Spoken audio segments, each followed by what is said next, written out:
La plus grande erreur que font les seniors en planifiant leur retraite. L'examen de réalité de la retraite. Vous êtes-vous déjà demandé pourquoi certaines personnes s'épanouissent à la retraite tandis que d'autres luttent avec des regrets et des inquiétudes? Après avoir travaillé avec des milliers de retraités au fil des années, j'ai découvert quelque chose qui pourrait vous surprendre. La plus grande erreur que font les seniors en planifiant leur retraite n'a que très peu à voir avec l'argent. Imaginez cela, vous avez épargné assidûment pendant des décennies, vous avez calculé vos dépenses, peut-être même engagé un conseiller financier. Vous pensez être prêt. Mais ensuite la retraite arrive, et quelque chose semble incorrect. Vous n'êtes pas aussi heureux que vous pensiez l'être. Vous vous inquiétez de choses que vous n'aviez jamais considérées.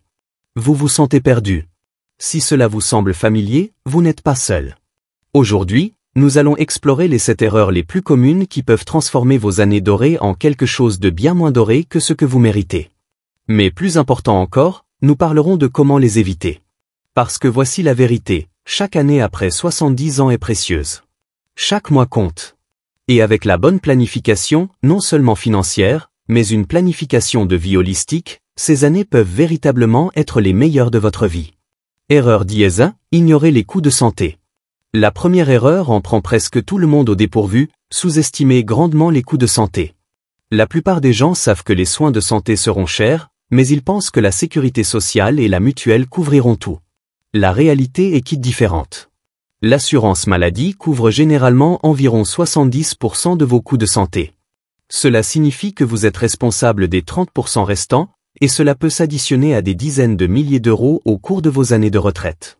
Quand vous incluez les soins dentaires, l'optique, les appareils auditifs et les soins de longue durée, les chiffres deviennent stupéfiants. L'impact va au-delà de l'argent.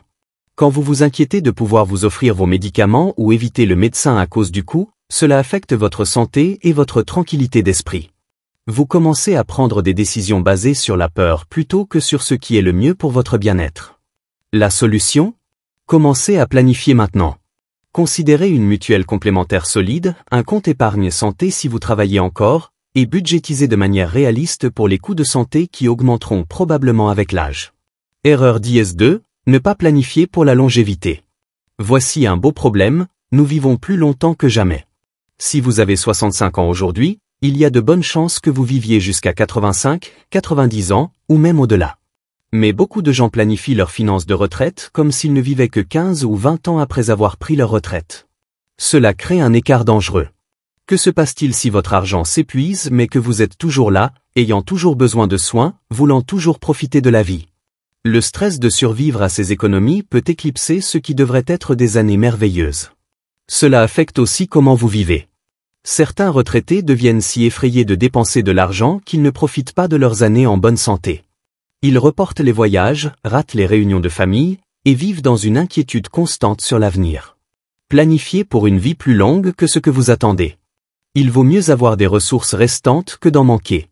Et rappelez-vous, planifier pour la longévité ne concerne pas seulement l'argent, c'est rester en bonne santé, engagé, et avoir un but sur le long terme. Erreur 10, se concentrer uniquement sur l'argent. Cela nous amène à peut-être la plus grande erreur de toutes, penser que la planification de retraite ne concerne que l'argent. Oui, la sécurité financière est cruciale, mais c'est juste une pièce d'un puzzle beaucoup plus grand.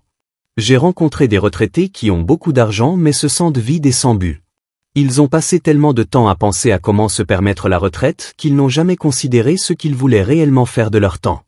Quand vous vous concentrez seulement sur l'aspect financier, vous pourriez atteindre la sécurité financière mais perdre tout le reste qui rend la vie significative. Vous pourriez vous retrouver avec du temps et de l'argent mais aucune direction, aucun sens du but, aucune structure à vos journées. La vraie planification de retraite inclut réfléchir à votre santé, vos relations, vos routines quotidiennes, votre sens du but et oui, vos finances. Il s'agit de créer une vie que vous aimez, pas seulement une que vous pouvez vous permettre.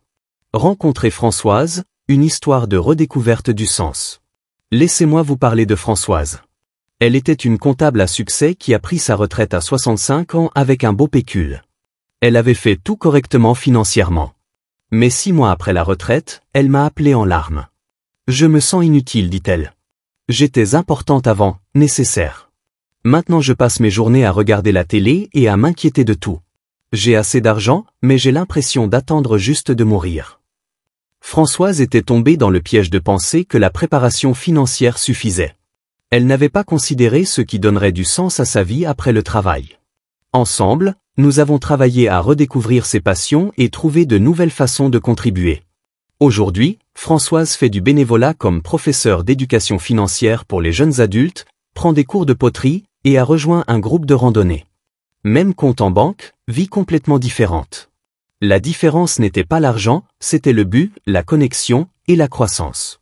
L'histoire de Françoise nous enseigne que la retraite ne consiste pas à arrêter votre vie, c'est commencer un nouveau chapitre. Mais ce chapitre doit être écrit intentionnellement. Erreur 4, négliger les liens sociaux. Cela nous mène à l'erreur numéro 4, ne pas planifier pour les connexions sociales. Le travail fournit plus que juste un revenu, il fournit de l'interaction quotidienne, des amitiés et un sentiment d'appartenance. Quand cela disparaît du jour au lendemain, beaucoup de retraités se retrouvent isolés et seuls. La solitude n'est pas juste désagréable, elle est dangereuse. Les études montrent que la solitude chronique affecte votre santé autant que fumer 15 cigarettes par jour. Elle augmente votre risque de dépression, de déclin cognitif et même de mort précoce. Pourtant la plupart de la planification de retraite ignore complètement cet aspect crucial du bien-être. Les gens pensent que les amitiés vont arriver naturellement, mais elles requièrent la même planification intentionnelle que vos finances. Commencez à construire votre réseau social de retraite avant de prendre votre retraite. Rejoignez des clubs, des organisations de bénévolat, des communautés religieuses ou des groupes de loisirs. Maintenez les amitiés existantes et soyez ouverts aux nouvelles. Considérez où vous vivrez et si cet endroit offre des opportunités de connexion et de communauté.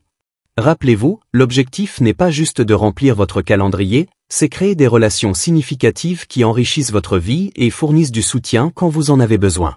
Erreur 5, échouer à planifier les besoins de soins.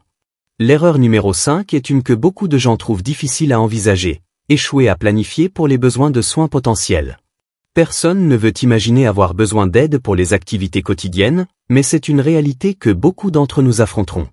Environ 80% des personnes de plus de 65 ans auront besoin d'une forme de soins de longue durée durant leur vie. Cela pourrait être une aide temporaire après une chirurgie, de l'assistance avec les tâches ménagères, ou des soins plus intensifs pour des conditions chroniques. Sans planification, les familles se retrouvent souvent à devoir prendre des décisions difficiles dans l'urgence pendant des situations de crise. L'impact va au-delà de la logistique. Quand vous n'avez pas planifié pour les besoins de soins, les membres de la famille sacrifient souvent leur propre bien-être pour aider. Les enfants adultes prennent des congés du travail, les conjoints deviennent des aidants débordés, et tout le monde souffre de stress et d'épuisement. Planifier à l'avance vous permet de maintenir dignité et choix dans vos soins. Recherchez vos options maintenant, des services de soins à domicile aux communautés de vie assistée. Considérez l'assurance dépendance. Plus important, ayez des conversations honnêtes avec votre famille sur vos souhaits et préférences. Ce n'est pas morbide, c'est aimant et responsable. Une bonne planification protège à la fois vous et les gens qui vous aiment. Erreur 6, ne pas considérer les changements de logement. L'erreur numéro 6 implique les décisions de logement. Beaucoup de retraités supposent qu'ils resteront dans leur maison actuelle pour toujours, mais ce n'est pas toujours pratique ou bénéfique. Vos besoins de logement changent avec l'âge, et ce qui fonctionnait dans vos 40 et 50 ans pourrait ne pas fonctionner dans vos 70 et 80 ans. Les grandes maisons deviennent chères et difficiles à entretenir. Les escaliers deviennent problématiques. Les emplacements isolés deviennent problématiques quand vous ne pouvez plus conduire en sécurité. Le jardin que vous aimiez autrefois devient un fardeau plutôt qu'une joie. Mais ce ne sont pas juste des préoccupations pratiques. Parfois rester dans la même maison vous garde coincé dans le passé au lieu d'embrasser de nouvelles possibilités. Vous pourriez vous retrouver à errer dans des pièces vides, entouré de souvenirs mais isolé de la vie actuelle. Considérez vos options tôt. Réduire la taille aurait-il du sens? Déménager plus près de la famille ou des services de santé serait-il bénéfique? Y a-t-il des communautés conçues pour les seniors actifs qui pourraient offrir de meilleures opportunités sociales? La clé est de prendre des décisions de logement de manière proactive, quand vous avez des options et du temps pour planifier, plutôt que de manière réactive pendant une crise. Erreur 7, oubliez la croissance personnelle. La dernière erreur pourrait vous surprendre. Supposez que la croissance personnelle s'arrête à la retraite. Beaucoup de gens pensent à la retraite comme une fin plutôt qu'un commencement. Ils arrêtent d'apprendre, arrêtent de se défier, arrêtent de rêver du futur. Cette mentalité n'est pas seulement limitante, elle est nocive pour votre santé cérébrale. La stimulation mentale et l'apprentissage de nouvelles compétences aident à protéger contre le déclin cognitif. Plus important, la croissance et le défi sont ce qui gardent la vie intéressante et significative. Vos années de retraite peuvent être un temps de développement personnel incroyable. Vous avez finalement le temps d'apprendre cette langue que vous avez toujours voulu parler, développer ce talent artistique pour lequel vous n'avez jamais eu le temps, ou explorer des sujets qui vous fascinaient mais ne faisaient pas partie de votre carrière. L'impact sur votre bien-être est profond. Les gens qui continuent à grandir et à prendre à la retraite rapportent une satisfaction de vie plus haute, une meilleure santé mentale et même une meilleure santé physique. Ils sont plus résilients face aux défis et plus optimistes sur l'avenir. Ne laissez pas l'âge devenir une excuse pour la stagnation. Embrassez l'opportunité de devenir la personne que vous avez toujours voulu être. Alors que nous concluons notre conversation d'aujourd'hui, je veux que vous sachiez qu'il n'est jamais trop tard pour adresser ces erreurs. Que vous soyez encore en train de planifier pour la retraite ou déjà en train de la vivre, vous pouvez faire des changements qui amélioreront votre expérience et votre tranquillité d'esprit. La plus grande erreur que font les seniors n'est aucune de ces 7 choses, c'est penser que la planification de retraite est quelque chose que vous faites une fois et puis c'est fini. La vérité est que la planification de retraite est un processus continu qui implique de réévaluer régulièrement et d'ajuster votre approche alors que votre vie change. Prenez un moment pour réfléchir à lequel de ces 7 domaines pourrait avoir besoin de votre attention. Peut-être vous êtes-vous concentré fortement sur les finances mais n'avez pas pensé aux connexions sociales. Peut-être avez-vous planifié pour la santé mais pas pour les changements de logement. Quoi que ce soit, il n'y a pas de jugement ici, seulement l'opportunité de faire mieux. J'aimerais vous entendre dans les commentaires. Laquelle de ces 7 erreurs a le plus résonné avec vous? Quelle est une chose que vous avez apprise aujourd'hui que vous voulez implémenter dans votre propre planification de retraite? Vos perspectives pourraient aider quelqu'un d'autre qui lutte avec les mêmes préoccupations. Si cette vidéo a été utile, donnez-lui un pouce en l'air et considérez vous abonner à notre chaîne. Nous construisons une communauté de gens qui croient que les meilleures années sont encore devant nous, et votre participation aide les autres à trouver cette information précieuse. Rappelez-vous, vos années dorées devraient vraiment être dorées. Avec une planification réfléchie qui va au-delà de l'argent, elles peuvent être les années les plus épanouissantes, paisibles et joyeuses de votre vie. Vous ne méritez rien de moins. Merci d'avoir passé ce temps avec moi aujourd'hui. À votre avenir brillant et beau.